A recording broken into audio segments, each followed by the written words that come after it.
vamos a hablar un poquito de astronomía de posición o astronomía posicional, pero solamente los conceptos básicos como para que más o menos se entienda hacia dónde mirar, cuáles son los valores que ocupamos y cómo obtenemos los resultados a partir del trabajo de campo en específico. Pero me gustaría hacer mucho hincapié en los aspectos sociales del modelo, que le digo yo, y en la teoría arqueológica o en los modelos antropológicos que utilizamos para poder interpretar estos datitos. Porque finalmente, como se dice, hacer el trabajo de medición es lo más fácil. De hecho, esta cosa ya no funciona. De hecho, lo que se hace en el campo es básicamente como arqueo, o sea, es como una topografía de horizonte que intenta de alguna manera obtener valores de altura y azimut. Para la gente que maneja telescopios, entiende más o menos lo que estamos diciendo, que básicamente la altura sería la medición angular con respecto a nuestro horizonte, que hipotéticamente es 0, y el azimut corresponde a la distancia angular con respecto al norte. Ajá. El problema es que tenemos distintos nortes. Generalmente cuando trabajamos con la brújula utilizamos el norte magnético. El tema es que para poder obtener datos útiles para la astronomía posicional, que luego lo vamos a interpretar como datos antropológicos, necesitamos obtener el norte geográfico, que es el mismo que el norte astronómico. Ajá, entonces hay distintas formas de trabajar y distintas formas de corregir los valores tomados en el campo. Esa es la segunda parte de la clase. De hecho, mañana vamos a hablar un montón sobre eso, pero hoy día me gustaría que pusieran de nuevo ojo en los aspectos culturales de lo que es la observación del cielo. Entonces, sabemos que desde una perspectiva antropológica, cada sociedad construye, interpreta y manipula su espacio y su tiempo dependiendo de las condiciones propias de cada contexto. La misma fiesta, el mismo momento del año, no necesariamente significa lo mismo en distintos contextos, ni siquiera en una misma cultura en distintos momentos, en distintas épocas, por ejemplo. O sea, lo que era hace 300 años, por ejemplo, la ceremonia de limpia de canales en una comunidad atacameña, hoy en día tiene una connotación muy distinta. Hoy en día está marcada por los feriados que todos tenemos, por la actividad minera, por la economía capitalista en algunos casos. Entonces tenemos que entender de que hoy en día las prácticas culturales necesariamente responden a necesidades históricas de cada contexto. Ajá. Y entonces acá es súper importante entender de que las nociones de espacio y tiempo que utilizamos para el estudio de la astronomía cultural están relacionados con el concepto de cosmovisión o worldview, como ayer lo recalcamos varias veces.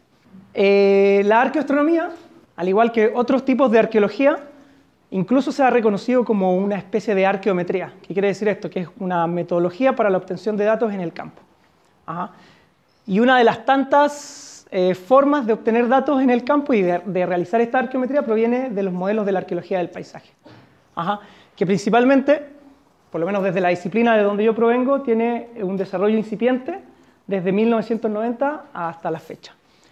Y por mucho tiempo se ha entendido esta arqueología del paisaje un poco desligada de los aspectos simbólicos y los aspectos culturales de este entorno que necesariamente rodea a los seres humanos.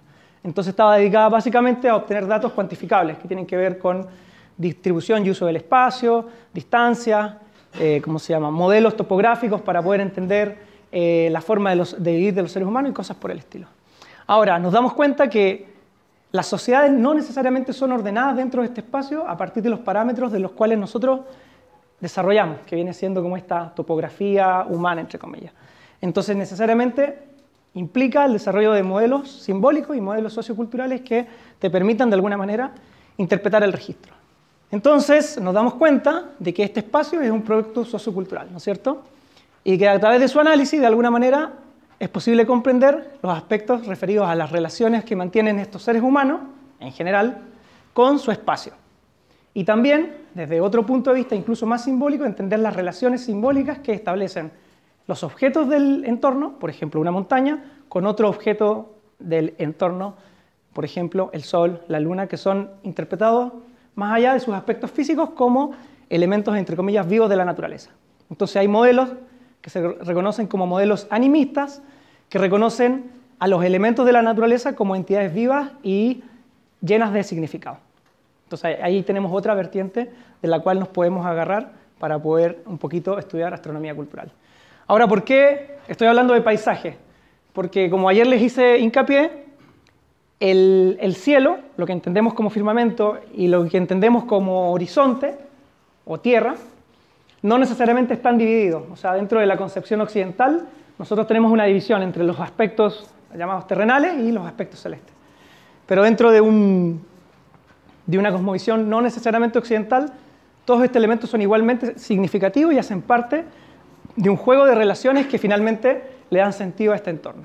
Entonces, por ejemplo, si tenemos una montaña, tenemos la ubicación de un cementerio, como en este caso hay en el poblado de Socaire, en Atacama, y tenemos la posibilidad de observar una salida del sol en un momento específico del año, ya tenemos varios elementos para poder reconstruir de alguna manera este mundo de la vida o esta cosmovisión de los grupos indígenas que todavía habitan el norte de Chile.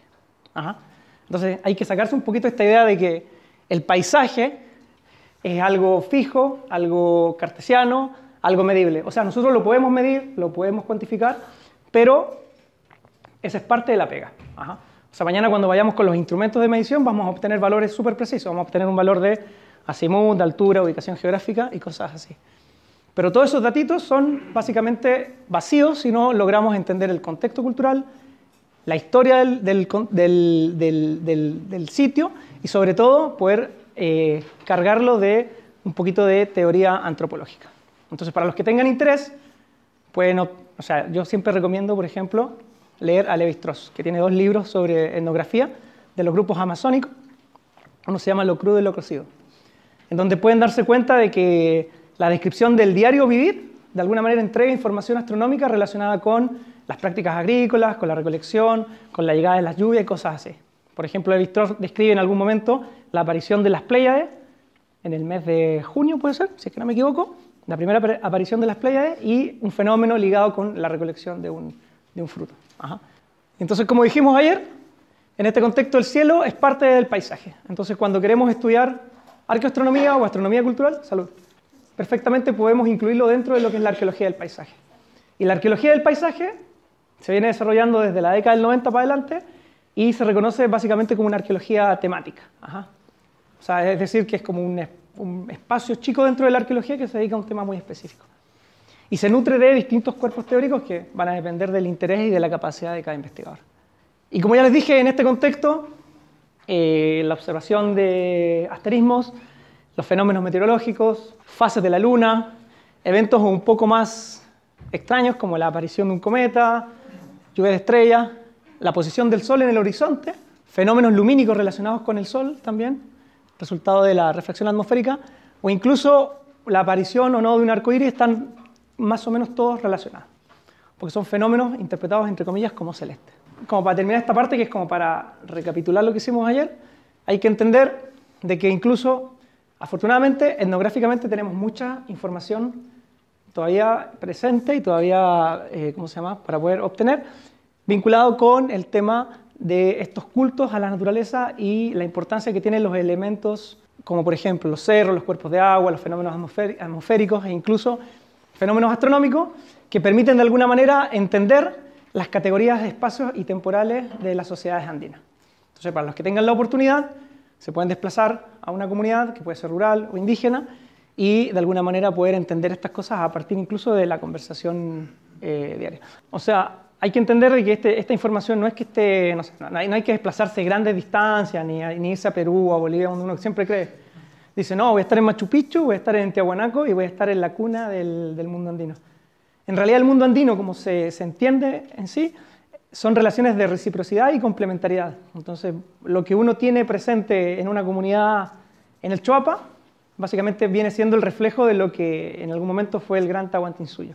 Este cerro, para la gente que ha tenido la posibilidad de estar en Santiago, es el plomo, que es el apu tutelar. Apu es la palabra para señor. También se le puede decir huaca, lugar sagrado. Hoy en día le dicen apu el plomo. Y es el cerro que da origen a las aguas del río Mapocho que finalmente cruzan la ciudad de Santiago.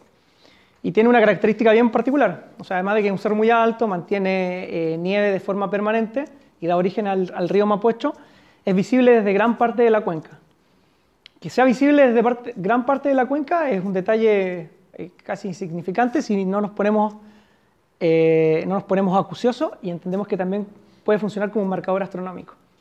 No necesariamente el plomo, pero todo el cordón montañoso, observado desde las cercanías de la Plaza de Armas y el Cerro Santa Lucía, o Huelén, permite observar la salida del sol en el solsticio de junio. ¿Se recuerdan que ayer mostré el modelo de Seques, que son estas líneas que se proyectan desde la ciudad del Cusco? Bueno, en teoría, estas líneas se proyectan desde el Cusco hasta los confines del imperio. Que en el caso de Chile, que es parte del Collasuyo, o la parte sur del imperio, estaría hasta como la zona de Talca, más o menos, incluso un poquito más allá.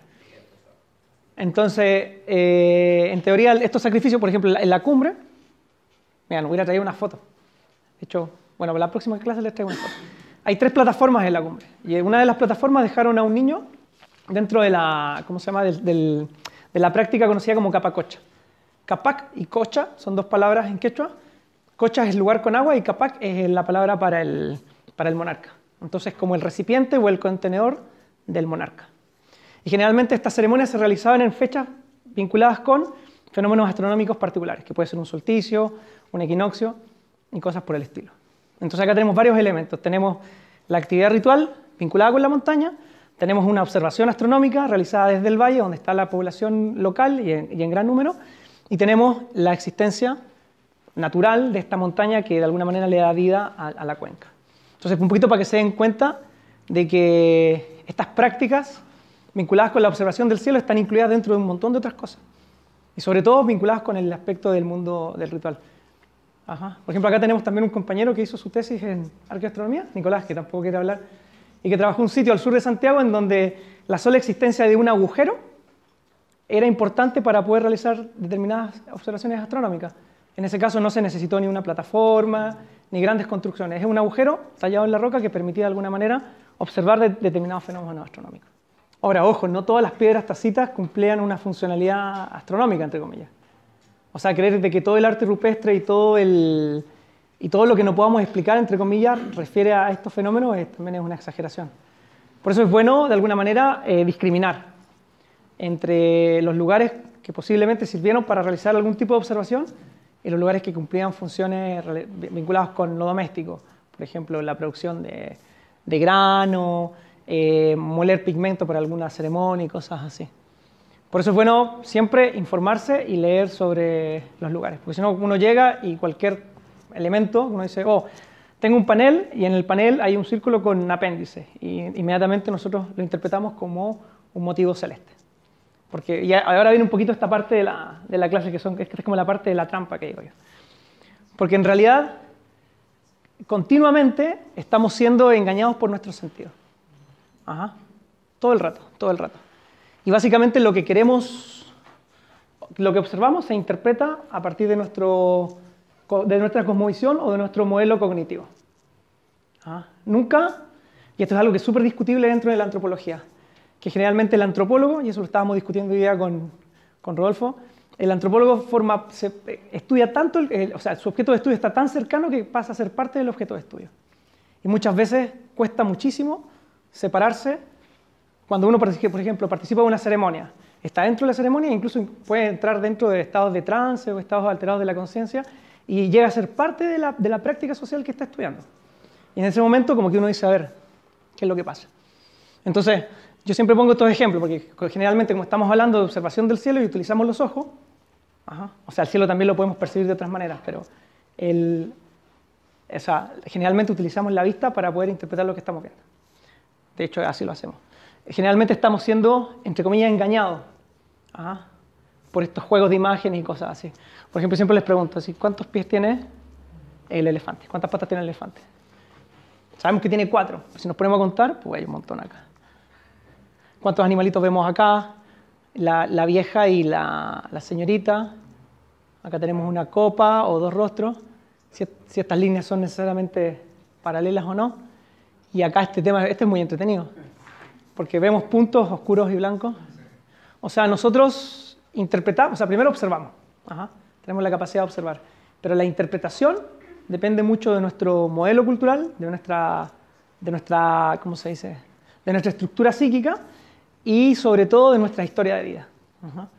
Entonces, cuando nos acercamos al registro arqueológico o algo que queramos relacionar con el tema de la observación del cielo, muchas veces estos fenómenos llamados astronómicos están vinculados con algunos conceptos psicológicos, que solamente los voy a nombrar, que viene siendo la pareidolia, la apofenia y la hierofanía. Que básicamente son 3 cosas que van como de la mano. La primera tiene que ver con reconocer formas o aspectos parecidos a algo en un contexto en el cual generalmente no tendría sentido. Que vendría siendo, por ejemplo, reconocer un rostro en una forma de la nube. Y eso se da de manera muy lógica cuando, por ejemplo, reconocemos las constelaciones. Tenemos una respuesta inmediata.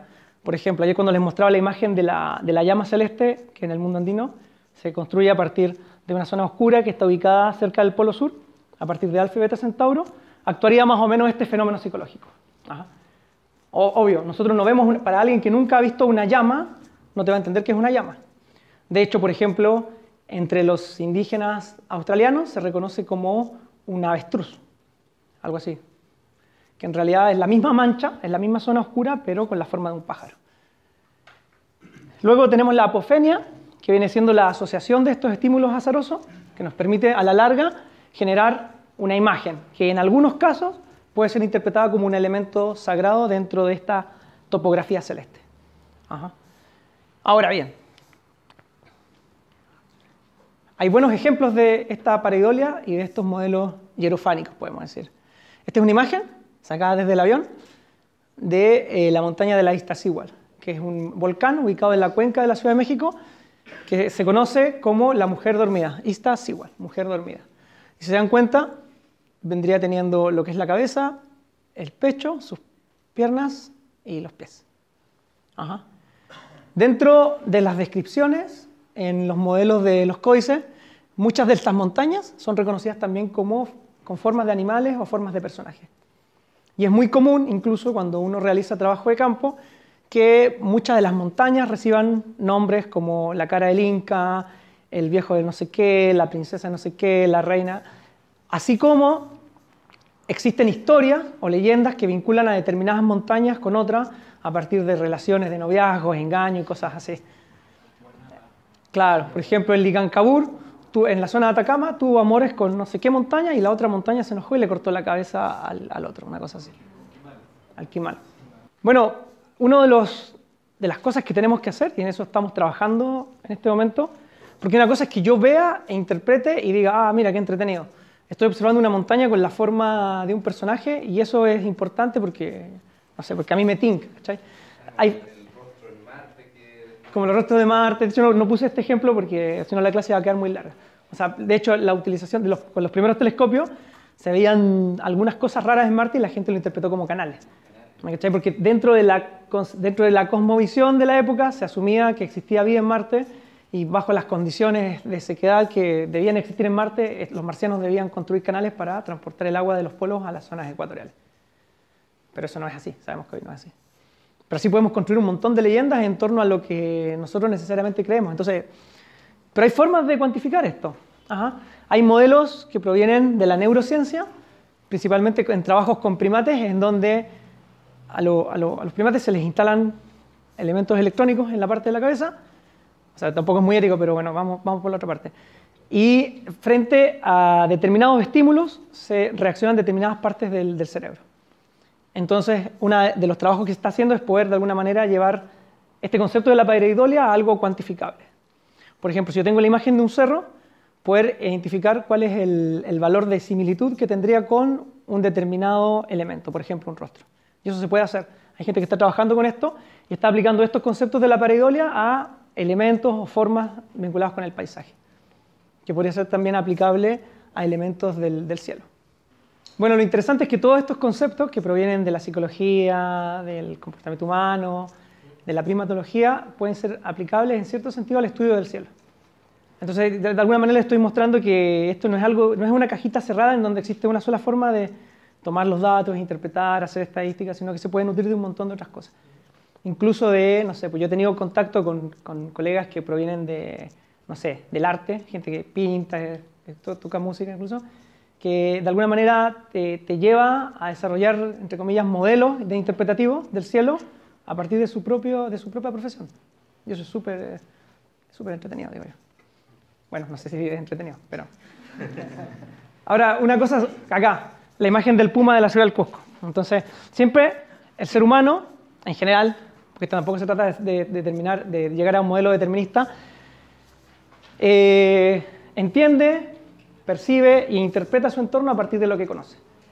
Y lo que tenemos en el cielo finalmente viene siendo el reflejo de prácticas cotidianas, de actividades relacionadas con el diario vivir y no tiene nada que ver ni con la llegada de seres extraterrestres, ni con los Anunnaki, ni nada de estas cosas. O sea, todo lo que podemos encontrar en el registro arqueológico y en la tradición es producto del desarrollo de la cultura humana.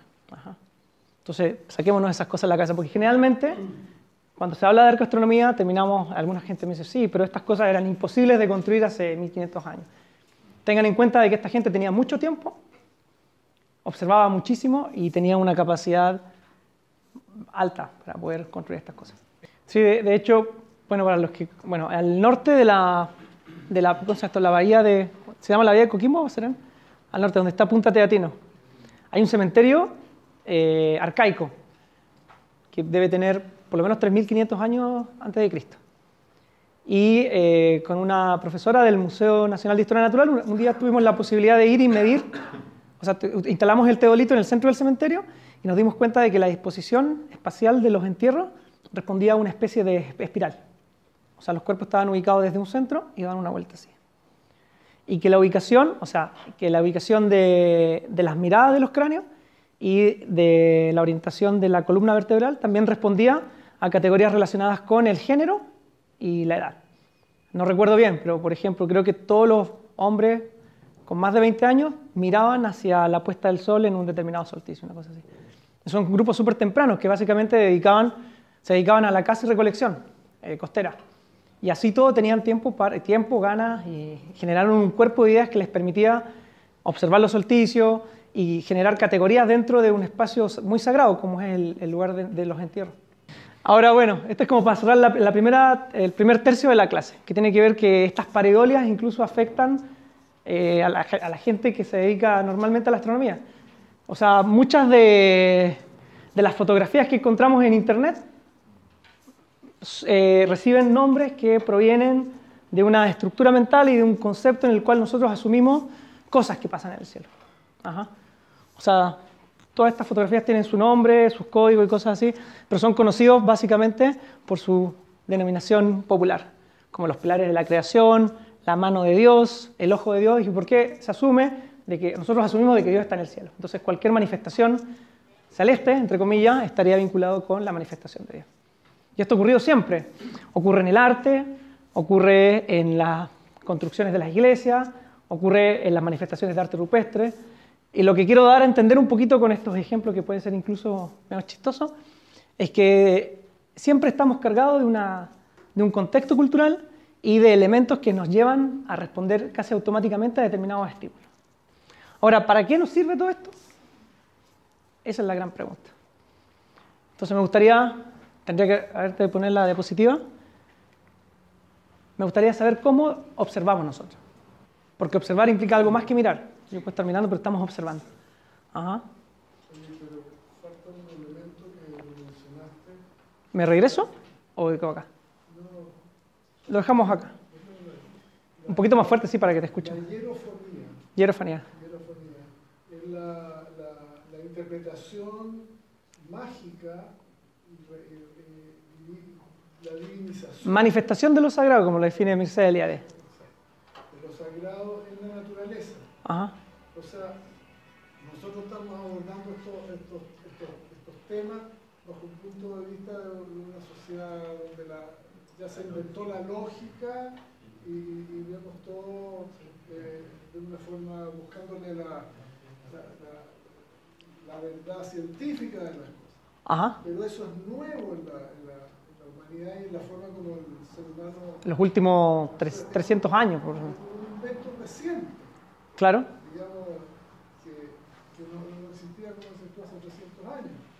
Entonces nos sorprenden a nosotros muchas cosas que de los antiguos porque nosotros no estamos acostumbrados a eso, ya tenemos otra mentalidad.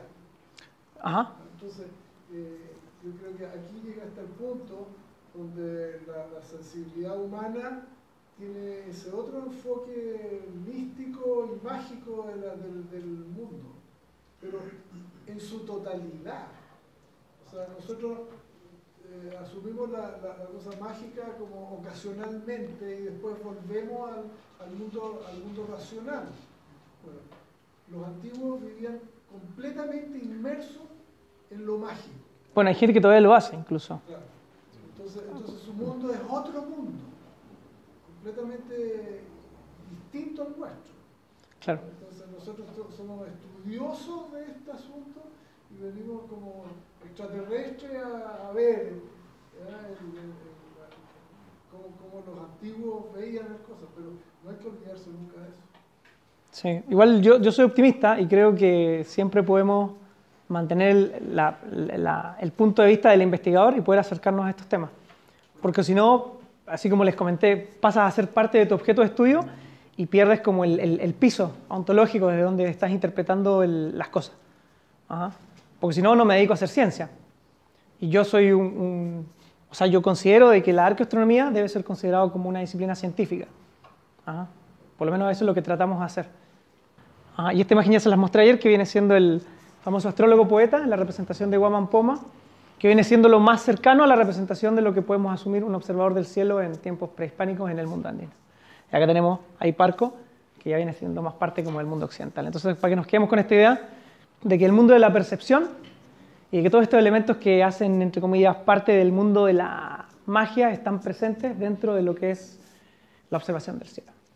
Ya, entonces ahora nos vamos a la parte un poquito más dura, entre comillas. Para poder realizar un buen trabajo de arqueoastronomía necesitas manejar algunos conceptos básicos de lo que es la astronomía de posición. Y la astronomía de posición, en términos muy generales, es la parte de la astronomía que se encarga de medir y estudiar la posición, paralajes y el movimiento propio de los astros. Es la parte experimental de la astronomía o técnica que permite medir la posición de los mismos y los instrumentos que la hacen posible. Utilizan como referencia la esfera celeste, que también es un concepto abstracto. O sea, sabemos que nosotros distribuimos lo que son las estrellas y los fenómenos astronómicos dentro de lo que es un espacio que en realidad sabemos que es infinito, pero lo ponemos todos dentro de la misma distancia.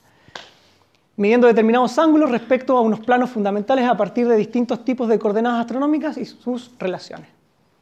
Entonces la esfera celeste o la bóveda es una esfera ideal, es decir, imaginaria, sin un radio definido, concéntrica con el globo terrestre en el cual aparentemente se mueven estos elementos dentro del espacio. Y en términos muy generales, porque en realidad existen muchos otros conceptos involucrados, las coordenadas celestes que utilizamos para el trabajo en arqueoastronomía son dos. Las coordenadas horizontales, que corresponden a las coordenadas locales, y las coordenadas ecuatoriales, que son las coordenadas absolutas. Esto lo pueden encontrar en cualquier página de internet, en cualquier manual de astronomía básica, y ahora vamos a ir un poquito avanzando. Se pegó. Ahí está. Entonces, primero, las coordenadas horizontales son un sistema de coordenadas celestes referidas al horizonte del observador y su vertical, es decir, lo que tenemos inmediatamente directo. Y incluye dos conceptos, uno es la altura y el otro es el azimut, que es básicamente lo que vamos a trabajar mañana con el teodolito y con el clinómetro. La altura corresponde al arco de la vertical contado desde el horizonte hasta el astro. Su valor es absoluto, es siempre menor o igual a 90 grados y por convenio es un valor positivo si el astro es visible, es decir, si está sobre el horizonte. Es decir, tenemos una altura 0, 1, 2, 3, 4, hasta llegar a 90 grados. Ahora, y eso lo estamos viendo ayer con Nicolás, hay determinados aparatos topográficos que funcionan distintos. Generalmente los instrumentos rusos y fabricados en la ex Unión Soviética no dividen la circunferencia en 360 grados, sino en 400. Y, si no me equivoco, el 0 estaba acá y va sumando de 100 en 100. Entonces tiene 100, 200, 300 y 400. En cambio hay instrumentos de topografía que van midiendo desde nuestra horizontal y van sumando de 1 en 1. 1, 2, 3, hasta 90. Entonces tengan muchísimo cuidado cuando trabajan con distintos instrumentos porque puede llevar a cierto nivel de confusión. Y por otro lado el azimut es la distancia angular medida desde el punto norte hacia la base del círculo vertical de un objeto a lo largo del horizonte en dirección al oriente, generalmente. También hay otras formas de medir el azimut. Nuestra azimut en el norte será 0 o 360. Al este serán 90, 180 al sur, 270 al oeste. Ajá. Entonces, cuando trabajamos en arqueoastronomía, con coordenadas horizontales, vamos a tener valores de altura y azimut. ¿Estamos? Y tenemos las coordenadas ecuatoriales. Las coordenadas ecuatoriales o absolutas no dependen del punto de donde estemos ubicados en la Tierra y son un tipo de coordenadas celestes que determinan la posición de un objeto en la esfera con respecto al ecuador, que viene siendo la proyección del ecuador terrestre en el cielo. Se denominan declinación y ascensión recta. No se compliquen mucho con esto, básicamente vamos a trabajar con lo que es el valor de la declinación, que corresponde al ángulo que forma un astro con respecto al ecuador celeste. Por ejemplo, y para los que ya tienen cercanía con la astronomía, me gustaría que respondieran. ¿Cuál es el valor de la declinación para la posición del Sol en el solsticio de diciembre? Recuerden que las coordenadas son absolutas. No importa la posición del globo en la cual yo esté ubicado. El Sol siempre va a tener el mismo valor de declinación. Les voy a dar una pista. Las coordenadas de declinación son positivas al norte del ecuador y negativas al sur del ecuador. Entonces les voy a ayudar un poquito más. ¿Cuánto? Cerca. Cerca. El valor del trópico de Capricornio. 23.5 es muy... 23 grados, 26 o 27 minutos, no recuerdo bien, pero por ahí lo tengo anotado. Es como 5. Que tal vez se aproxima al 5, pero es como 4 y algo. Es 23,4, porque si 23,5 tiene... Son los 30 minutos. Son 100 kilómetros de diferencia. Bueno, ese es un tema interesante porque, a ver, pensemos una cosa.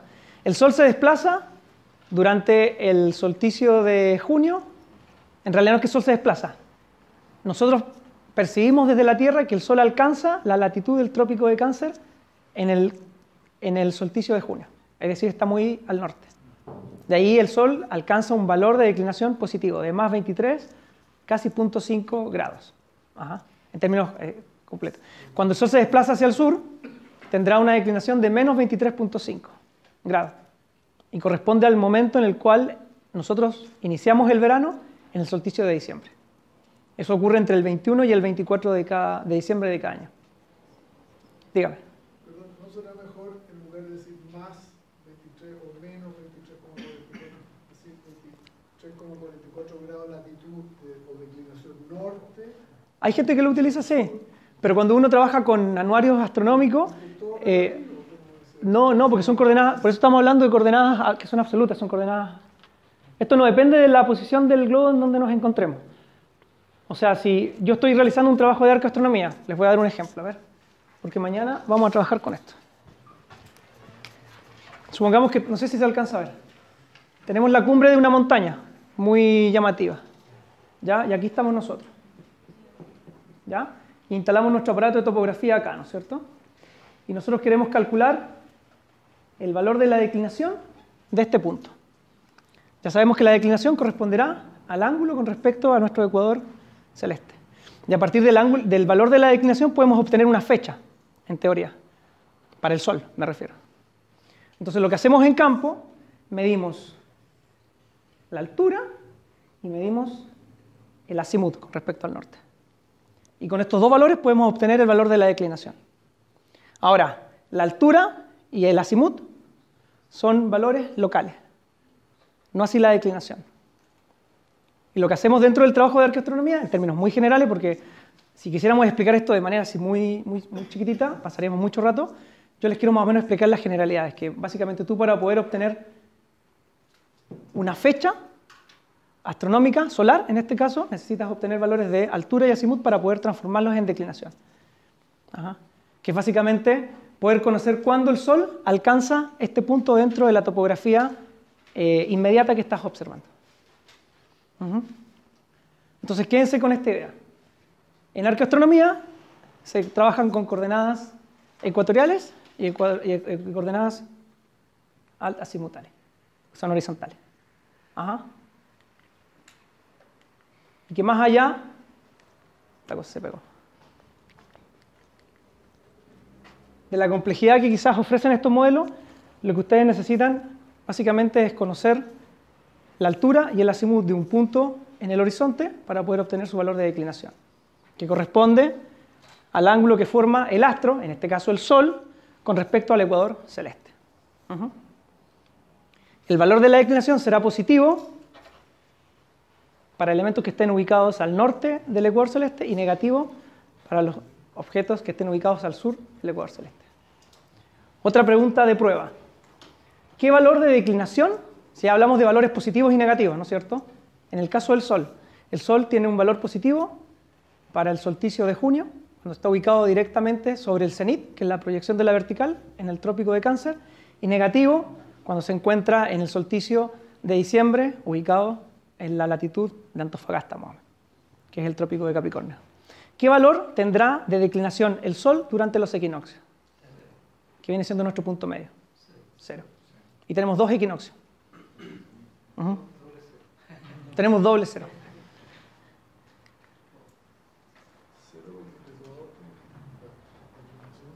Esta imagen es tuya, Jorge.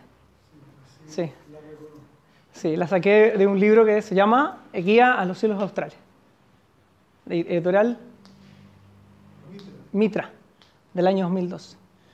Entonces nos damos cuenta de que producto de la inclinación del eje de la órbita tenemos como resultado la existencia de las estaciones. Y el Sol aparentemente se mueve hacia el norte y hacia el sur porque nosotros damos una vuelta completa en torno al Sol. Y tenemos al menos 4 fechas importantes dentro de lo que es la observación del Sol, que son 2 solsticios y 2 equinoccios. Los solsticios ocurrirán en junio y en diciembre, que será el inicio del invierno y el inicio del verano calendárico para el hemisferio sur, y los 2 equinoccios, el equinoccio de septiembre y el de marzo. Este viene siendo el inicio de nuestro otoño y acá el inicio de nuestra primavera. El Sol, particularmente, se desplaza para la gente que está ubicada a otra pregunta de prueba. La Serena, ¿qué latitud geográfica es más o menos? 20, casi 30. Asumiendo que estamos al sur del trópico de Capricornio. La pregunta es, ¿en algún momento el Sol lo tenemos directamente sobre nuestra cabeza, sí o no? Nunca. ¿Por qué? Porque el Sol llega hasta Antofagasta, hasta el trópico de Capricornio. Tenemos la latitud 29. Entonces demos vuelta al ejercicio. ¿Qué altura tendrá nuestro polo sur celeste si lo observamos desde La Serena? El polo sur, si estamos ubicados en el Ecuador, tendremos el polo sur acá y el polo norte acá, ¿cierto? Y tendrá una altura de 0 grados. Si yo me desplazo 1 grado hacia el sur, el polo sur sube 1 grado y el polo norte deja de ser visible. Si yo me desplazo a la latitud de la ciudad de La Serena, tendré el polo sur, que en realidad nunca es visible el polo sur, porque no tenemos ninguna estrella que marque directamente ese lugar.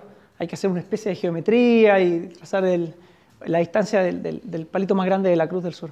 Entonces, si nos estamos, por ejemplo, ubicados en la ciudad de Santiago, latitud 34, nuestro polo sur tendrá una altura de 34 grados. De igual manera, la forma en cómo vemos al Sol desplazarse va a cambiar de la latitud geográfica en la cual nos encontremos. Si nos encontramos muy al sur, el Sol cada vez será más rasante. Hacia el norte. Si nos desplazamos muy al sur, va a ser más rasante. Y también vale la pena fotografiar de noche durante un periodo de varias horas, una exposición larga. Sí. Las estrellas parecen que giran alrededor del polo. Claro. Pueden marcarlo. Hacen una cosa así. Claro. Así. En realidad aquí no tenemos nada en el polo sur. En el polo norte tienen una estrella que no está directamente ubicada, que es la Polaris, pero muy cerquita. Y con larga exposición incluso se mueve un poquito porque genera... Sí. Mira, esta imagen fue tomada en el sitio de Viña del Cerro, en el Valle de Copiapó, y es un poquito para ejemplificar porque hay gente incluso que no reconoce que el Sol se mueve durante el año. Yo tengo colegas que me dicen, sí, pero el Sol sale por todos los días por la misma parte. Acá tenemos una regla de 360 grados y el norte ubicado en el centro. Y ahí tenemos una salida y puesta para junio, salida y puesta para los equinoccios, y salida y puesta para el solsticio de diciembre. Imagínense que esta imagen está tomada directamente hacia el norte y nos damos cuenta de que el Sol se mueve con respecto a nuestras montañas y que es posible realizar una especie de arqueotopografía utilizando el horizonte como referencia. Y este es como parte del trabajo que se puede hacer en arqueoastronomía utilizando la fotografía solamente. Luego se introduce el cálculo, se introducen los instrumentos de medición, pero incluso tomando una fotografía y calibrando la imagen con respecto a una tabla de 360 grados, tú puedes más o menos determinar dónde se ubicarían los solsticios y los equinoccios, utilizando, por supuesto, un programa de astronomía para poder obtener los valores de altura y azimut correspondientes. Vamos para adelante. Esta es una imagen de la salida del Sol en diciembre. ¿Se acuerdan que está acá? Ahí no se alcanza a ver. Acá. Acá no se alcanza a ver. Es un sitio que también conoce Jorge, cuando fotografió la salida de la luna llena en su posición extrema sur en el año 2006. Cada 2006. Y acá tenemos la salida en el solsticio de diciembre. Entonces, algo que es muy recurrente dentro de lo que es por lo menos la astronomía andina, incaica, es la utilización de marcadores en forma de, podemos decir, una pequeña pirámide para poder marcar determinadas fechas. Por ejemplo, el trópico, hace 500 años, pasaba cerquita de la latitud de Peine. Hoy en día está al norte de Socaire y hoy en día está en Peine, que son varios kilómetros, son más de 16 kilómetros. O sea, los incas no sabemos si fueron capaces, porque ellos vivían en ese tiempo y no sé si fueron capaces de distinguir la posición del trópico. Quizás no, pero es un dato interesante para tener en cuenta, porque hoy en día un sitio arqueológico que esté ubicado en la franja del trópico, hace 500, hace 1000, hace 1500 años no lo estaba. La posición que tienen las estrellas con respecto al horizonte también no es la misma, producto de la precesión. Y va a depender de varias cosas. Va a depender de lo que estés estudiando. No es lo mismo estudiar, no sé, un contexto de Aguita, Molle, cazador-recolector o incaico. Tiene que ver con el nivel de precisión de las observaciones y también tiene que ver con lo que tú estés buscando. Porque si estás buscando precisión, generalmente no la vas a encontrar. Hay arqueoastrónomos que plantean de que una diferencia de entre 3 y 5 grados es aceptable para poder asumir de que una orientación es válida. Por ejemplo, si yo tengo una tumba que mira más o menos a la puesta del sol en un solsticio, no importa si tiene un azimut, voy a hablar solamente de azimut, en realidad debería hablar de declinación, pero voy a hablar de azimut, de 300 o 305 grados. ¿Me entiendes? Entonces es discutible también. De hecho, muchas de las discusiones que se arman dentro de la arqueoastronomía, hay gente que es muy así, y dice, no, en realidad si hay diferencia de 3 grados, no, la observación ya no es válida. Porque, por ejemplo, esta es la salida del Sol en el solsticio de diciembre para el año 2006, si no me equivoco. Ajá. En el tiempo de los incas quizá era un poquito más acano, pero este cerro de igual manera era un elemento paisajístico muy llamativo para poder determinar la posición del Sol en esa fecha. Vamos a avanzar un poquito porque si no, no vamos a llegar. Creo que hoy día me tomé más tiempo para explicar más cosas, pero no creo que se está entendiendo, ¿no es cierto? Ya, buenísimo. Entonces, bueno, afortunadamente se han desarrollado distintas formas de medir la posición del Sol. Existen los gnomones, lo vamos a tratar después. Existen los tubos de luz, que permiten también la proyección de efectos luminosos. Ahora, estas cosas solamente funcionan en determinadas latitudes geográficas, que son las latitudes tropicales. Ajá. Pero esto está ubicado al sur de la Ciudad de México, en Xochicalco, en la región de Morelos. Ajá. Y corresponde a un tubo, le llaman allá tubos cenitales, que es una caverna en donde se perforó un agujero que permite en determinadas fechas, en este caso el 14 y 15 de mayo, el 28 y 29 de julio, el paso de la luz al mediodía. Ajá. No, no es casual. De hecho, estos tipos hicieron este agujero y eso les permite conocer el día del paso del Sol por el cenit. ¿Pero eso, en qué escala temporal está, es moderno? No, esto tiene una antigüedad de 650 años, o sea, 650 después de Cristo. ¿Pero es para medir la medición del mediodía? Es para poder generar un efecto lumínico, que podría ser interpretado como una hierofanía, que permite a la larga dividir el año en paquetes de días. Porque tú tienes en las latitudes tropicales, el Sol se va a un solsticio, pasa por el cenit y va al otro solsticio. Y luego el Sol se regresa. Entonces tienes 2 pasos del Sol por el cenit. Bueno, la Luna la vimos ayer y sabemos que tiene un ciclo promedio de 29.50 y algo días, que sería el periodo de tiempo que transcurre entre la observación de una luna llena y la siguiente luna llena o cualquier periodo que nos queramos preocupar. La primera creciente ocurre siempre al poniente, tras la puesta de sol, y luego la luna se irá desplazando noche tras noche, porque en realidad son el término del día, una distancia aproximada de 13 grados con respecto al día anterior. Ajá. La luna es bastante caprichosa y tiene un movimiento súper complicado. Y generalmente cuando trabajamos en arqueoastronomía, muy poca gente se anima a estudiar la Luna. Porque conocer la posición de la Luna implica tener un grado mayor de conocimiento, que implica conocer principalmente el factor del paralaje. Si ustedes se tapan un ojo y tienen un objeto cerca y se tapan el otro ojo, se van a dar cuenta que de alguna manera sufre un cambio en la posición. Si este objeto está más cerca, será mayor el paralaje, que es el cambio de la posición. Imagínense la Luna que está más cerca que el Sol, tiene este fenómeno del paralaje. Un elemento que es súper... ustedes fíjense, si tienen amigos que vivan en el hemisferio norte y tienen la posibilidad de fotografiar un eclipse. El mismo eclipse fotografiado de hemisferio distinto ofrece sectores de la Luna oscurecidos, distintos. Es una cosa súper chistosa. Uno cree que siempre va a haber lo mismo y en realidad, producto de la curvatura de la Tierra, se ven cosas muy distintas. Bueno, la Luna tiene un montón de ciclos que quizás no es necesario hacer hincapié en este momento, pero quiero que les quede algo que tienen que entender que es básico. La Luna tiene una diferencia de 5 grados de fracción con respecto a la posición que tiene el Sol con respecto a nuestra forma de observar el mundo. ¿Qué quiere decir esto? Si este es el plano de la eclíptica, la Luna tendrá 5 grados de diferencia, lo que genera, mejor dicho, que no tengamos eclipses de Luna cada luna llena o eclipses de Sol cada luna nueva. Y esto genera un fenómeno súper interesante desde el punto de vista de la arqueoastronomía, que vienen siendo las paradas mayores y menores de la Luna, que son los lunisticios. Si tenemos que el Sol alcanza todos los años latitudes cercanas al trópico de Cáncer y Capricornio, la Luna alcanzará, a ver, esta imagen, posiciones extremas, que son 5 grados más al norte y 5 grados más al sur que el Sol. Bueno, eso ocurre todos los años, pero no alcanza una distancia cercana a los 5 grados, sino hasta periodos cercanos a los 18 y 19 años. Que son los periodos de parada mayor. Ahora tengo un esquema para que más o menos vayan entendiendo, pero para no complicarlo, entiendan de que si el Sol en un solsticio alcanza esta posición, esta es una imagen acá del profesor, la Luna alcanzará en el lunisticio una posición un poco más al sur. ¿Qué significa esto? Que para la gente ubicada en latitudes cercanas a los 28.5 grados de latitud sur, tendrán una Luna ubicada en el cenit en cada lunisticio mayor. Para la gente que vive en latitudes cercanas a los 18.5 grados, tendrán a la Luna en la posición del cenit en periodo de parada menor de la Luna.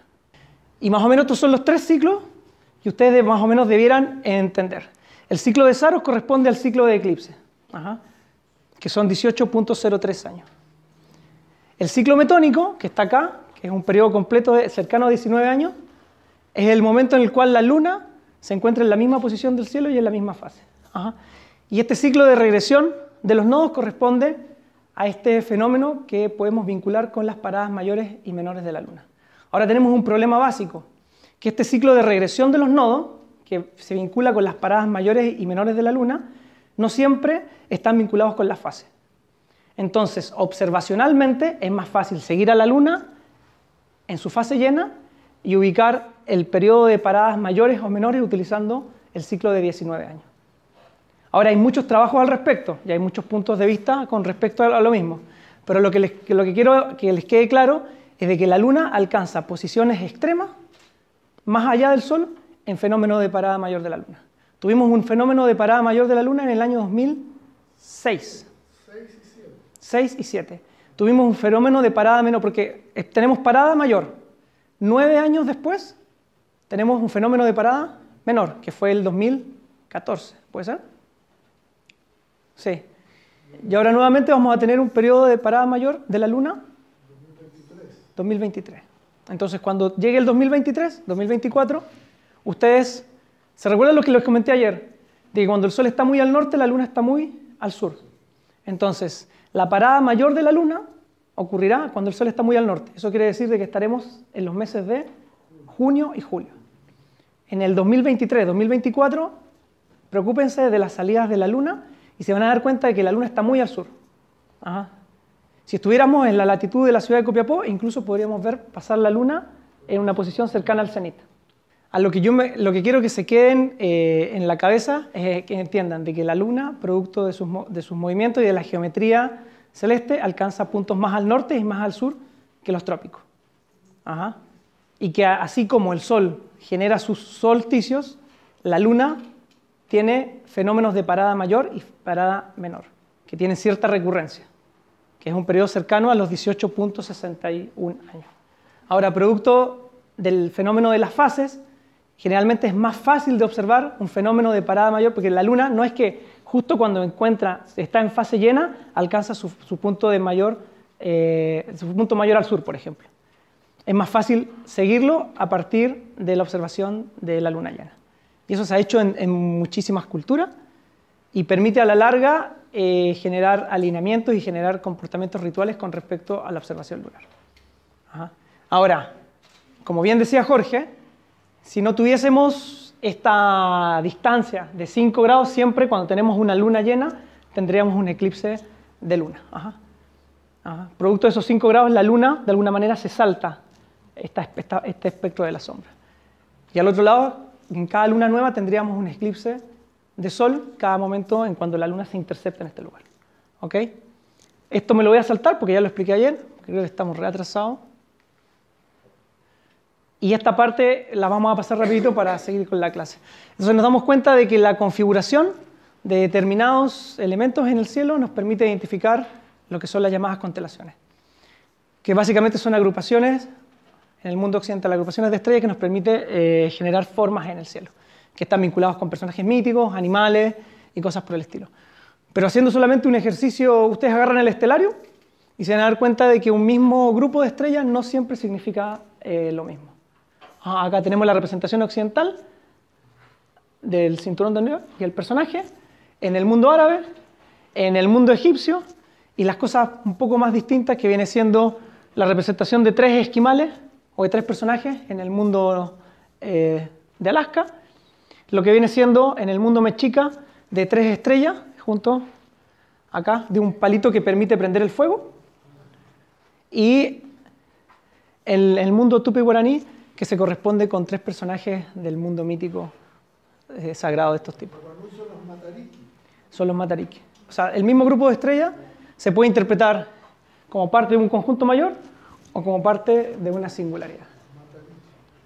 Ustedes tienen la opción en Stellarium de, ¿cómo se dice?, de programar y de poder obtener determinados grupos de constelaciones. Desafortunadamente todavía no tenemos cargadas las constelaciones andinas y es como una tarea que nos hace falta. Esto me lo voy a saltar rápido porque si no, no voy a alcanzar, pero podemos volver, que tiene que ver con la disposición de lo que conocemos como las constelaciones zodiacales. Y que básicamente cuando hablamos de, por ejemplo, ¿quién nació en noviembre?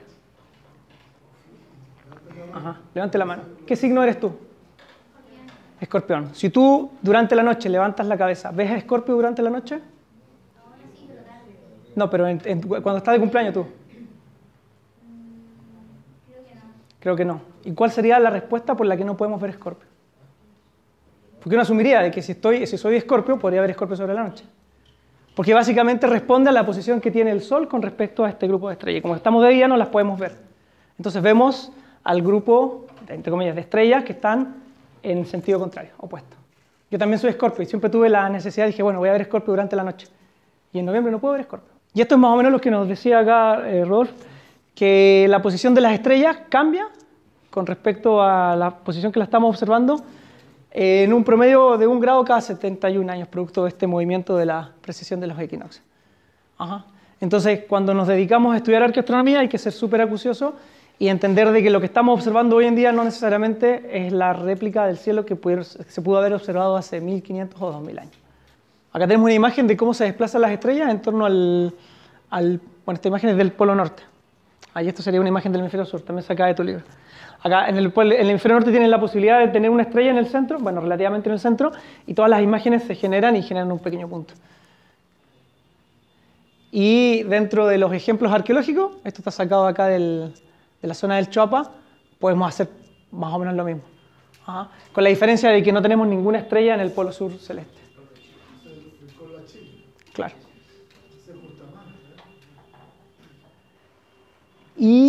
bueno, no sé de cuánto tiempo disponemos, si no voy como cerrando la clase porque me va a quedar una... Son las 4.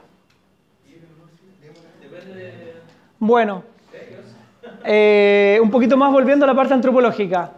Les comenté, bueno, ya más o menos tenemos claro de cómo más o menos podemos observar y entender el cielo desde el punto de vista de la astronomía de la posición, con conceptos muy básicos.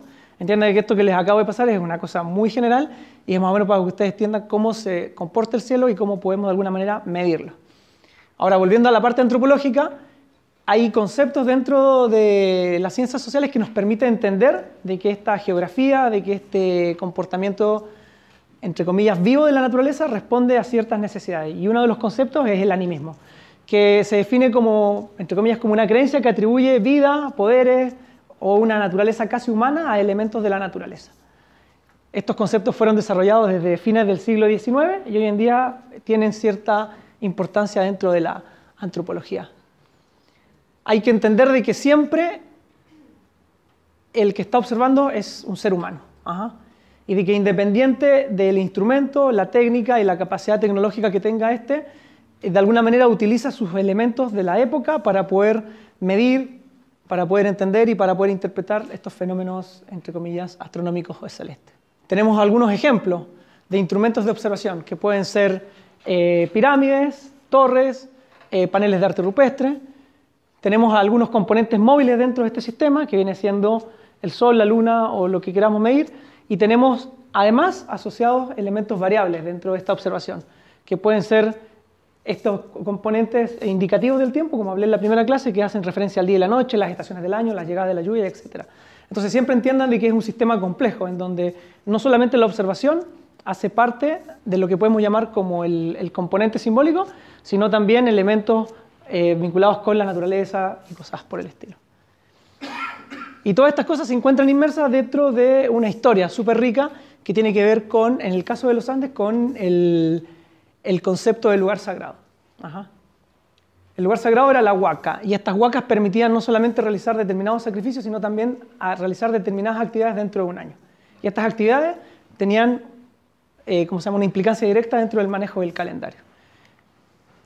Entonces vamos a hablar un poquito, en 15 minutos, sobre estos conceptos de animismo, fenomenología y cómo aplicamos los conceptos de astronomía posicional en el desierto de Atacama. Entre el año 2010 y entre el 2008 y el 2010, tuve la posibilidad de trabajar en una comunidad indígena que está ubicada al sur del actual trópico de Capricornio, en el desierto de Atacama. Se llama Socaire. Acá está San Pedro de Atacama, acá está Socaire y acá están los volcanes de la cordillera frontera con Argentina y Bolivia. El proyecto ALMA está por acá más o menos. Como les conté, hacia el año 1500 el trópico de Capricornio pasaba por acá, cerca de Peine. Entonces una de las características del sitio, del lugar de la comunidad, era que estaba cercano al trópico de Capricornio y que ofrecía la posibilidad de realizar un trabajo etnoastronómico a partir de descripciones realizadas desde la década de 1950, que daban pistas de que estos tipos de alguna manera observaban y manejaban el cielo con una perspectiva desde la cultura. Hoy en día la comunidad de Socaire se mantiene a partir de lo que es la agricultura. No vive mucha gente, hoy en día tiene 300 habitantes y se ha visto muy mermada producto de la actividad minera y de la migración hacia la ciudad de Calama. Esa es una lástima. Aún así mantiene costumbres súper ricas en torno al manejo de la agricultura, la organización social y sobre todo a una actividad que se conoce como la limpia de canales, realizada a fines del mes de octubre. En el año 1957, un etnógrafo alemán describió la limpia de canales y dejó varias pistas que hacen entender de que esta comunidad, aunque sea chiquitita y apartada en el mundo, maneja conceptos súper complejos con respecto al manejo del calendario y lo que viene siendo la astronomía de horizonte. Básicamente los socaireños organizan su calendario a partir de actividades que hoy en día están mezclados con el mundo cristiano occidental. Celebran la fiesta de los santos, el inicio y el término de la cosecha, la limpia de canales, la fiesta de San Bartolomé, los solsticios vinculados con las celebraciones de algunos santos y cosas por el estilo. Y, caso curioso, dividen el año en periodos de actividad y no actividad de la agricultura y en periodos de limpieza o del canal y periodo de descanso de la tierra, que está más o menos graficado en este esquema. Algo que habíamos hablado ayer, que tiene que ver con el sentido en el cual la gente concibe el uso y manejo del espacio. Para los socaireños, el movimiento del Sol siempre inicia por el este, continúa por el norte, el Sol desciende por el oeste y cuando no es visible atraviesa por el sur, que viene siendo la representación del inframundo. Y de la misma manera, ellos organizan sus ceremonias de limpia de canales. El sentido de los bailes dentro de las ceremonias también sigue este sentido, contrario a las manecillas del reloj. El sistema de riego está organizado en esta función. Primero se riegan los campos que están ubicados al este, luego al norte, al oeste y finalmente los del sur. Y por último, durante la ceremonia de limpia de canales, se realiza una petición de lluvia a los volcanes ubicados en esta zona, en la misma dirección. Primero se le pide a los volcanes que están ubicados del este hacia el norte y luego del este hacia el sur. Acá estarán ubicados los volcanes principales, iniciando por Chilique y terminando por Licancabur y Quimal por acá, y los volcanes secundarios que estarían ubicados acá en la zona sur, en donde se incluye al Socompa y al Llullayaco. Para el último día de la ceremonia, estos tipos se concentran en este centro ceremonial, que es muy chiquitito, debe ser algo más pequeño que esto. Pero en caso particular hay dos rocas principales que están mirando hacia el este y simbolizan, de alguna manera, los espíritus tutelares de las montañas presentes en la comunidad. Desde esta quebrada no son visibles ninguna de las montañas dentro de la topografía, pero aún así estos tipos, cuando hacen la ceremonia de limpia de canales, acá está, representan a cada montaña con una botella de alcohol. ¿Se recuerdan el sistema de seques de la ciudad del Cusco, en donde cada lugar sagrado estaba conectado con una línea? Bueno, básicamente esto vendría siendo como una representación de seques dentro de la actividad ritual de los atacameños. Lo que se hace, se ponen las botellitas de alcohol de algarrobo en un círculo. Cada familia trae una botellita de chicha y cada botella representa un cerro. Y la botella es adornada con plumas de flamenco y cada color de la pluma y cada tamaño representa a un integrante dentro de la familia. Se pide por el agua al volcán Chilique, que está ubicado directamente al este, para que concentre el agua de las montañas del lugar, y luego se realiza la petición y el baile final que hace el sentido contra las manecillas de reloj que les expliqué. Finalizando la ceremonia, se queman los pastos y la gente baja de alguna manera al pueblo para terminar la fiesta. Ahora, todo esto viene siendo como una interpretación bien antropológica y quizás así como media folclórica. Lo interesante es que hay gente que plantea la posibilidad de que muchos de estos cerros, que están unidos por estas líneas imaginarias, dentro de la topografía de Socaire, cumplieran funciones astronómicas. Entonces, parte del trabajo del arqueoastrónomo es ir, medir y saber a ciencia cierta si determinadas montañas funcionan como marcadores de horizonte. Entonces, ¿qué es lo que se hace? Y hay un poquito como para cerrar la clase.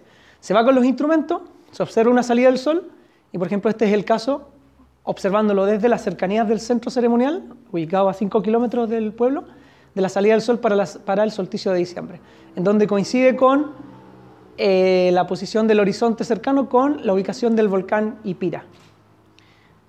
Caso curioso, gran parte de los volcanes de la comunidad de Socaire tienen sitios arqueológicos del periodo incaico, ya sea en las bases o en la misma cumbre de los volcanes. Los incas, como les comenté, tenían la tradición de subir los volcanes, construir plataformas, realizar sacrificios y de alguna manera recuperar ese espacio físico para poder sacralizarlo. Las montañas generalmente eran entendidas como contenedores de agua, entonces se les adoraba en determinadas fechas para poder de alguna manera propiciar la regeneración del recurso. Haciendo un trabajo etnográfico, me encontré con... estas son las montañas visibles desde Socaire, nuevamente utilizando la imagen en 360. Y me di cuenta de que todos los nombres de las montañas generalmente estaban en Liganantay, en quechua, Liganantay. Y por ejemplo, este es Chilique, que viene siendo el volcán principal. Pero me llamó la curiosidad de que una de las montañas que está ubicada, casi la última que se ve desde el lugar, tiene un nombre en español, que viene siendo Miñique. Y preguntándole a la gente, este es un tema discutible todavía, pero preguntándole a la comunidad de por qué se llamaba Miñique, me dieron cuenta de que es básicamente porque es la montaña más pequeña visible con respecto a la posición geográfica de Socaire. Ahí quedó como un dato. Entonces, haciendo uso un poco de la pareidolia, dije, bueno, si es el Miñique, puede ser el dedo más chico de una mano, y ahí quedó como un dato solamente. Ahora les voy a contar por qué. Como les comenté, el volcán Chilique viene siendo la montaña más importante dentro de la comunidad de Socaire y está ubicada directamente al este, y es la montaña que concentra el agua de todas las montañas de la región. Haciendo el trabajo de arqueología de superficie, y siguiendo los trabajos del norteamericano Johann Reinhardt, que trabajó en el 80, dimos cuenta de un tambo, de un tramo de camino, cerámica en superficie, estructuras techadas y una plataforma ubicada, dos plataformas y un recinto semicircular ubicado a 5.700 metros sobre el nivel del mar. Una de las características particulares del volcán Chilique es que en la cumbre tiene dos lagunas, que no están congeladas. Igual que el Licancabur. El Licancabur tiene una, esta tiene dos. O sea, si el Licancabur es una montaña sagrada por contener agua y tiene una laguna, el Chilique tiene dos lagunas. A los pies del Chilique hay 53 estructuras y un tambo incaico. Es casi tan rico como el Licancabur. La diferencia es que el Licancabur está ubicado en San Pedro de Atacama y había más población indígena en ese momento. Seguramente también era más importante. Una característica importante es que las plataformas de la cumbre están mirando más o menos al este, que es un comportamiento recurrente dentro de la arquitectura inca en alta montaña. De hecho, la semana pasada hicimos el intento de subir al volcán al Cerro Las Tórtolas para poder medir la orientación de lo que es la plataforma. Y hay varias imágenes, después les puedo mostrar, en donde generalmente la arquitectura ritual, los accesos y las plataformas miran generalmente hacia el este, que es el lugar donde sale el sol. Ahora, hasta estos lugares generalmente no se puede subir con equipo de topografía y lo que hacemos es subir con equipo más liviano, que viene siendo brújula y crisímetro, para poder obtener valores de azimut y altura. La iglesia antigua de Socaire, que data del siglo XVI, mira hacia este volcán Miñiques, que viene siendo una de las montañas visibles dentro de la comunidad, que también es un comportamiento súper recurrente dentro de la arquitectura andina del colonial temprano, en donde se respeta la orientación de antiguos templos o cementerios indígenas para poder levantar las iglesias. Si ustedes se dan cuenta, generalmente las iglesias cumplen patrones, miran hacia el este, miran hacia el norte, pero en algunos casos miran hacia elementos topográficos de importancia como el volcán. Ahora, la pregunta es, asumiendo que el Miñique forma parte de una mano, y asumiendo de que no estamos locos y de que la pareidolia pudo haber afectado la percepción del mundo de estos atacameños dentro de esta construcción animista y rica del mundo, ¿por qué una mano izquierda y no una derecha? ¿O por qué una mano? Entonces ahí nos dimos el trabajo de conversar con la gente que trabaja el hilo y los telares en Socaire y nos dio algunas respuestas. Básicamente, la mano izquierda está vinculada con la gente que es más hábil en el manejo del telar. Está vinculado con los especialistas.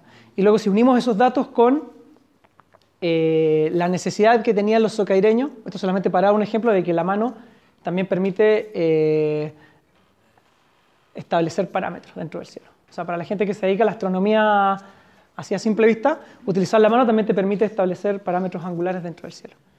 O sea, este es un antecedente. Pero ¿por qué una mano izquierda y por qué la mano dentro de Socaire? Sabemos que el centro ceremonial tiene una cantidad de piedras chiquititas que representan a los cerros y que en el interior se congrega la gente para poder pedir las lluvias. Tenemos un cerro tenemos dos cerros representados por las rocas más grandes que miran directamente hacia el este. Pero hay un detalle súper importante, que la primera petición de agua se realiza hacia los cerros que están ubicados a la izquierda del especialista ritual, es decir, los cerros que están ubicados al norte y en sentido contrario a las manecillas del reloj, que es como lo que hablábamos ayer, hace sentido con el movimiento que tiene el Sol durante el día observado desde el hemisferio sur. Entonces nos damos cuenta de que de alguna manera esta direccionalidad hacia el hacia el norte y utilizando la izquierda, tiene cierta jerarquía con respecto a los cerros del sur. Y que efectivamente el primer cerro dentro de este imaginario de Socaire está ubicado directamente a la izquierda del este, que viene siendo la montaña que es la más importante y que congrega el agua para que baje en el canal que es pedida durante la petición de lluvia. Haciendo un poquito de especulación, si se puede decir, pero que tiene bastantes datos, retomamos algunos elementos dentro de la tradición atacameña que hablan sobre la existencia de una deidad muy antigua que viviría en el volcán Socompa. Socompa es un volcán ubicado al norte del Llueyaco, donde se realizaron los sacrificios rituales encontrados en el año 1999 por la Fundación National Geographic y los arqueólogos Reinhardt y Ceruti. Y Socompa estaría vinculado con una deidad que representaría al Illapa, que viene siendo la representación del rayo dentro del mundo atacameño. Un caso curioso es que Socaire, antes de llamarse Socaire, o sea, el primer nombre de Socaire fue Santiago de Socaire. Socaire, dentro del mundo de Santiago, dentro del mundo andino, está vinculado con el rayo. Entonces aquí nos damos cuenta de que hay elementos meteorológicos vinculados con la percepción del entorno. Luego el nombre de Socaire pasa a Socaire y el santo principal pasa a ser San Bartolomé. Pero tenemos que entender que el primer santo importante en la comunidad y con el cual los europeos cristianizaron a la población indígena era Santiago. Y haciendo consulta etnográfica nos dimos cuenta de que el volcán Socompa está muy presente dentro del imaginario de la gente de Socaire. Entonces una posibilidad, y haciendo un poquito de trabajo etnográfico a partir de comunicaciones personales con la doctora Victoria Castro, nos damos cuenta de que esta divinidad de Socaire pudiera estar vinculada con la representación de Illapa en el volcán de Socompa. Disculpa, ¿Socompa el tamaño es más grande? Sí, tiene 6.600 metros más o menos tiene Socompa. Pero está ubicado muy al sur. Y es una de las montañas que hace parte de esta petición de lluvia dentro de la comunidad. Entonces, estamos uniendo varios elementos, que a lo mejor en este caso no tienen mucho asidero, pero yo creo que vamos en la dirección correcta. Existe una posibilidad concreta en de que esta representación de la mano dentro del imaginario, de hecho yo tuve la posibilidad de hablar con la comunidad indígena y les presenté el mismo PowerPoint. Y lo encontraron algo tan normal que uno asume de que estas concepciones del mundo pasarían a ser parte como de esta cosmovisión, que son estas categorías ontológicas que no son discutidas. Y cuando vos le dices, existe la posibilidad de que este Miñique, que es el único cerro que tiene un nombre en español, estuviera representando una mano izquierda, bla, bla, bla, no te lo discuten, o sea, es algo que está ahí. Pero yendo un poco más allá, lo interesante es que observado desde el volcán Miñique, que es precisamente el dedo más chico de esta mano izquierda, estos 5 volcanes que están ubicados al este de Socaire de alguna manera estarían haciendo una especulación, conteniendo el agua de una de las lagunas altiplánicas ubicadas en la región, que es la laguna del Miscanti. Entonces no sería tan descabellado, aquí estamos uniendo muchos elementos que tienen que ver con el simbolismo, el animismo, la proyección psicológica de elementos en la geografía y un montón de cosas, de que el manejo del espacio y el tiempo en una comunidad chiquitita como puede ser la de Socaire estén de alguna manera atravesados por estos conceptos de uso del cuerpo, del uso del cuerpo humano como una medida del espacio y del tiempo, que es básicamente el manejo de la astronomía en tiempos prehispánicos. Ya, y con esto termino, y es un poco para que reflexionen, en donde, fíjense que partimos haciendo astronomía, utilizamos elementos que pueden ser muy racionales y muy métricos, como viene siendo la astronomía de posición, el uso de la brújula y el teodolito, pero finalmente tú necesitas construir un modelo para poder darle contenido a este montón de cosas, en donde aparentemente las montañas que están ubicadas, en este caso, en la zona de Socaire, estarían de alguna manera conteniendo el espacio y el tiempo mediatizado por los elementos del cosmos. ¿Me cachan? Ya, y con eso termino. Gracias.